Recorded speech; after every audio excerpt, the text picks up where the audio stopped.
Let me show you how to use an elevator the proper way.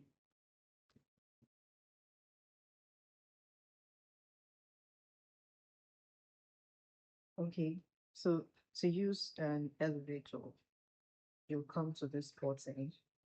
Here you can see that the elevator is on the ground floor.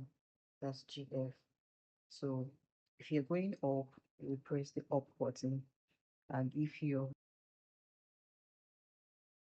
okay, so the first thing to do is that so when you get here, you can see that the elevator is on the ground floor. On the ground floor. So you just press any button and you open. So you open, you wait for the elevator to come up to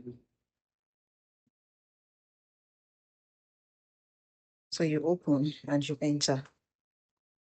So once you enter, you make sure you press the button on the floor you're going to. Let's say you're going to floor one, you're going to ground floor. So you just press ground floor, press the button of where you're going to ground floor, right? You can see ground floor and it opens right there.